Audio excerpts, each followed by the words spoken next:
So yeah, let's start. What is your name and where are you from? So, my name is Haley J. Kaeo. I am born and raised here in Kauai, and I currently live in Lihui. So, story is pretty simple. Local Born and girl, raised, born yeah. and raised. Parents, busy parents, family business. So, it's kind of a rags to riches story. But yeah, it was very interesting growing up, and definitely brings you to find yourself individually, as well as finding your place in the community. Especially hard here, Yeah. you know. That was kind of the main reason you want to go to school, yeah. Yeah. College. Well, also because as an adult, you don't know what you're doing. But so throw yourself in the ocean. Mm-hmm. You'll see where the waves take you. Yeah. Gotta jump in, swim. Mhm. And then like growing up, did you see changes in your landscape? Um. And you can talk about like a lot. You can talk about tourism, homelessness, Mhm. and then land, especially wildfires, Mhm. shoreline erosion. Definitely. So, when I was growing up, I lived on the west side at first. I was living in Kamakani. So I remember seeing the sugar plantation, and being able to walk down with my family and seeing the ocean, and it was so nice to just be able to go down with your dogs and stuff, and just spend time with your family and have fun. And then now that I've progressively moved over eastward to Lihui, and then I go back to Kamakani and the beach. Like half of my memories are gone. Like it's gone. Like I can see all the rocks and stuff. It's disappearing in front of our eyes, and it's kind of sad to see.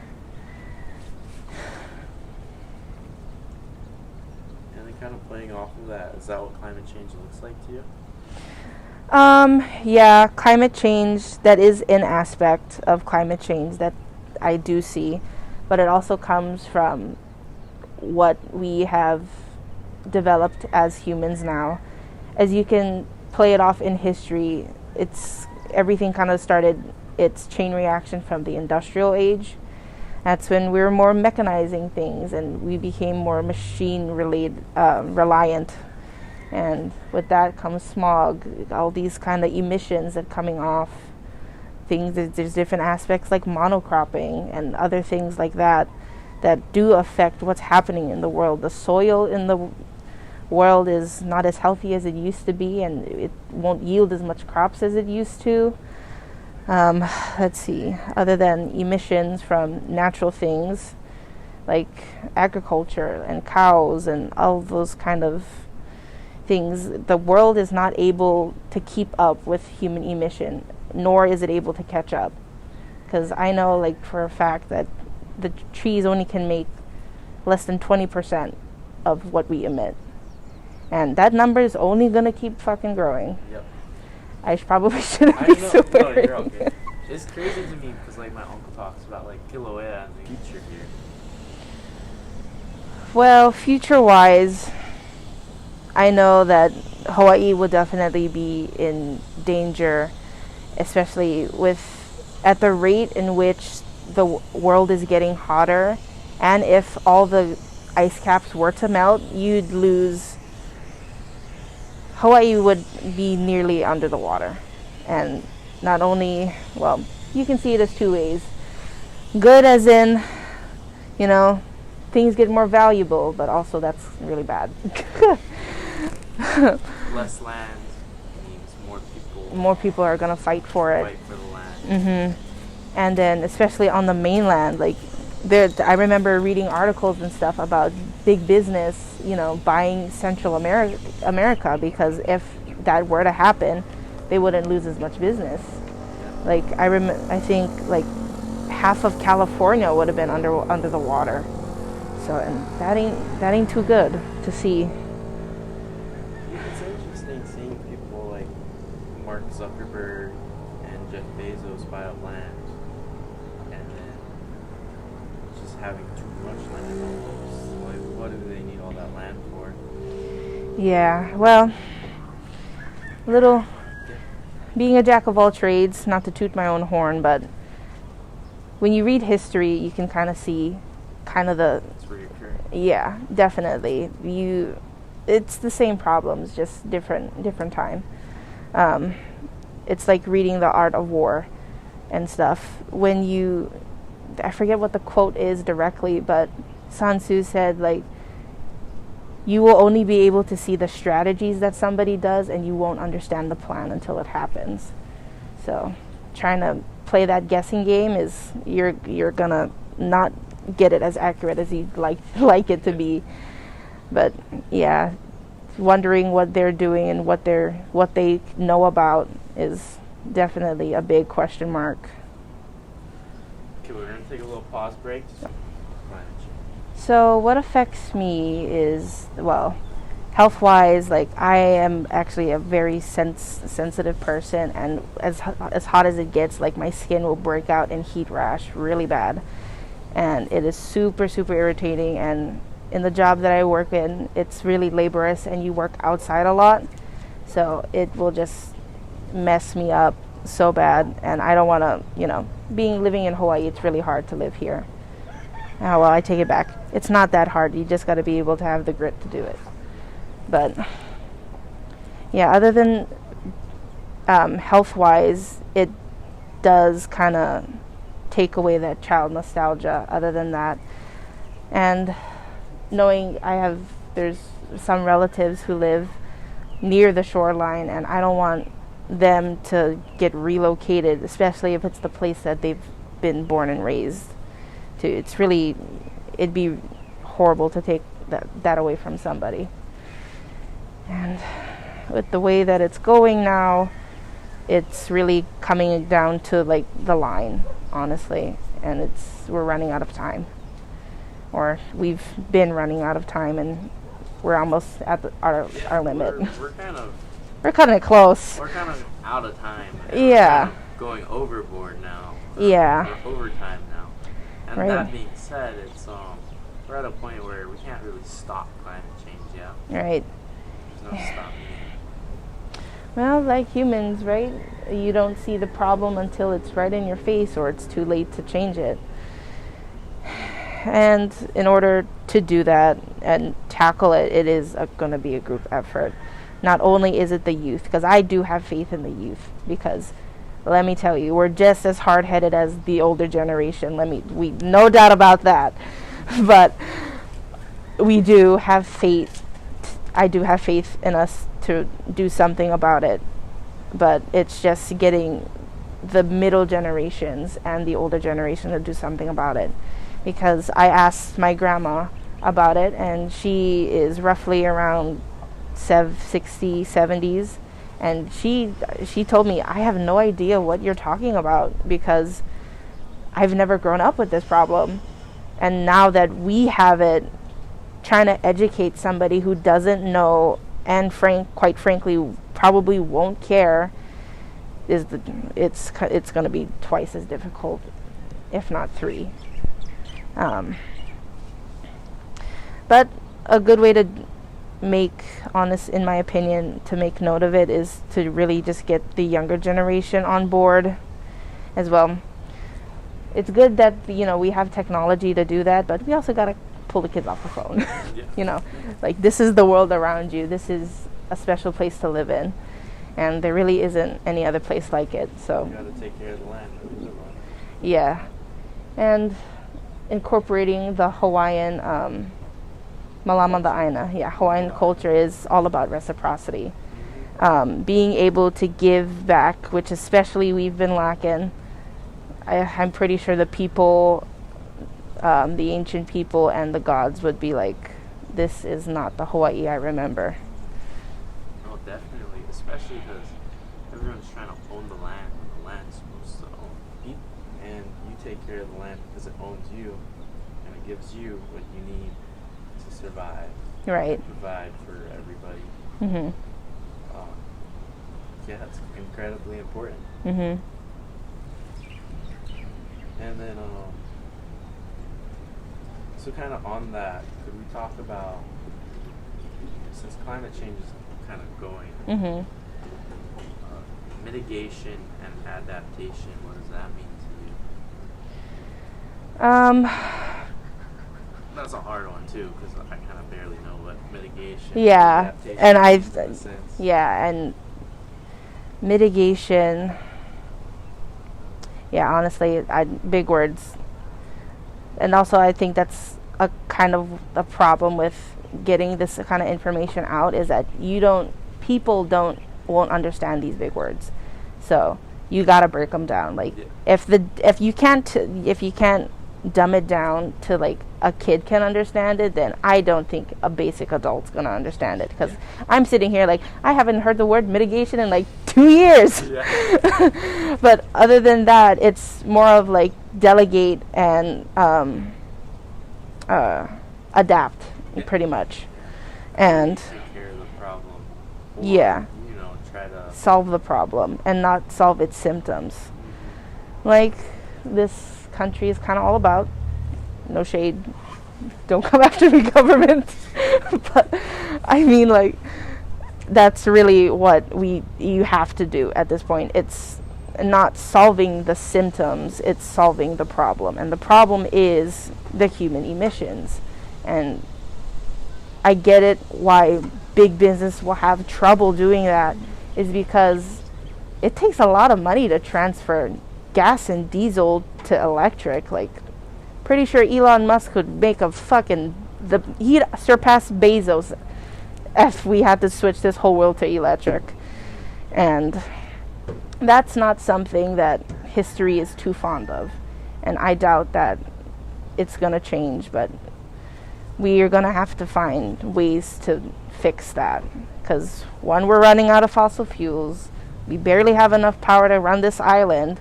And being able to support as much people as the population is growing, we've surpassed the plateau or limit of people.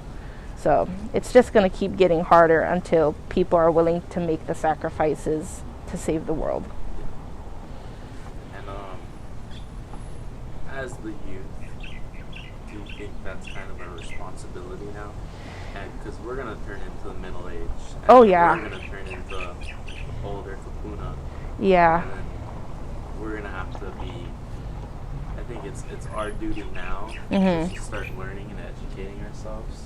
Yeah. And then being able to pass it on to the next generation.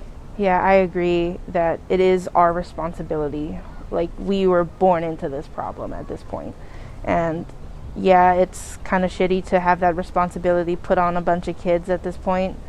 But as I've said previously in a tag meeting, like, we're at this point, we're stealing from our future to live in the present, and that's not what we want anymore. It's been that way for years, and trying to undo that's just gonna take a lot of fucking effort.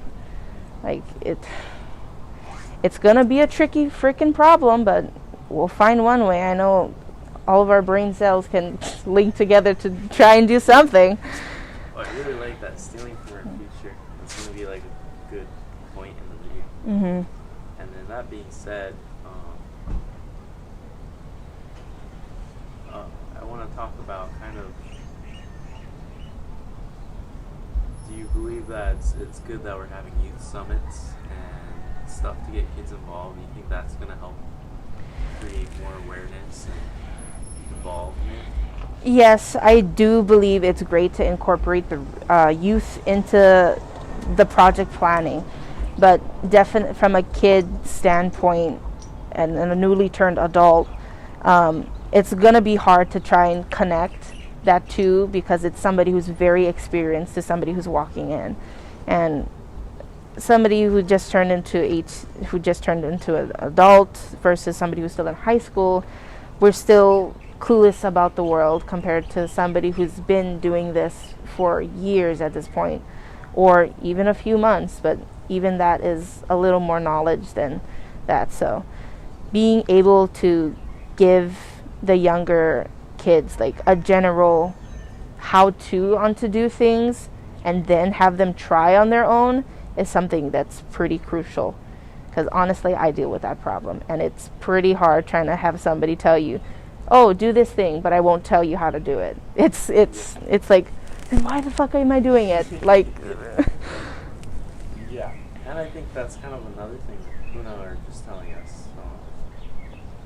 We'll figure it out first. yeah, it's And they know when we're doing it wrong, and they won't tell us until we make the mistake, and then afterwards they'll tell us. right. But that is also how we learn. So, props to them for having the best intention in mind. But sometimes you really do need that guiding hand the first few tries, and then failing when you're with that person or that mentor is like, okay, okay, what can we do wrong? It makes you start thinking, and that is something that we're gonna start having to learn how to do. Is definitely think critically about everything, because every action, like Newton said, is equal and opposite. You're gonna have something that's fantastic, but it's gonna absolutely take a toll on something else, and that's the risk we're willing to take, or we're gonna have to be willing to take. Other than that, the kids, just make it easy for the kids to understand and guide them through a few times, and then have them try on their own. It's the best thing I could give to people. Yeah, perfect. And then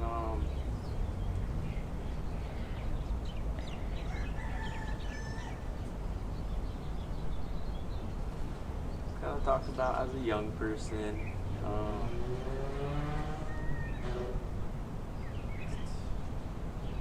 Like what are some things that you might want to start doing, or some things you already do that are helping against climate change?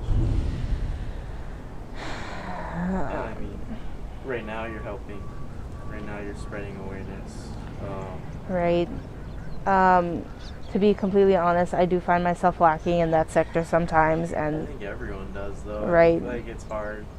definitely. You could be riding bikes everywhere, but Right. But at this point in this country we've sacrificed everything for convenience.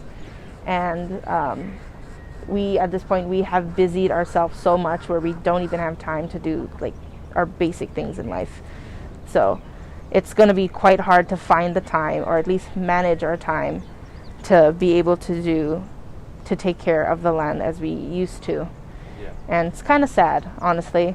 But I try to keep everything as electricity off, like AC off, open the window, like just limit myself on manpower things, or things that humans rely on all the time. And it may be small, and I may be a little speck in this world, but hopefully, we leave our generation leaves the world better than we have it. So. And there's probably Hawaiian traditions to follow where Yeah. cleaning up the land, right? Mhm. Taking care. Taking care of the land, taking care of The people. The animals. Mhm. You're not taking more than you need. Right. Could you say that real quick? Oh, yeah. Totally. Just quick, kind. Just say like, oh, I follow I try to follow the Hawaiian culture. Hawaiian culture. Yeah, it's very important. Honestly, at this point in my life, my basic needs are met to the point where I can focus on changing myself mentally and incorporating different things in my life. So I recently traveled somewhere, and I ended up going to Kaeo, and it really connected me to that Hawaiian spiritual aspect. And I remember sitting down and feeling like the anger and the sadness of the people in the past. And they're like, Kaeo is surrounded by, it's in a private, it's a private neighborhood. It's a gated community, and like, they don't like it there. Brada is sit at the best. How would they feel about the modern city now? And they're rolling in their graves right now, honestly. But I try to incorporate it as much and try to find ways to give back.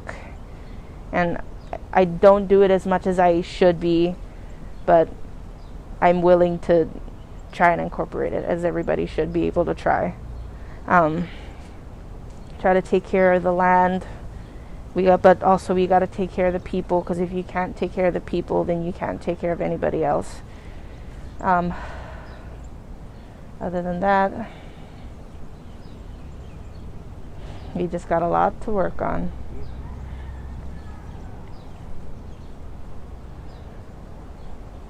And then I know it's kind of just like over and over and over, kind of the same questions. What is the role of young people in climate change? The role of young people?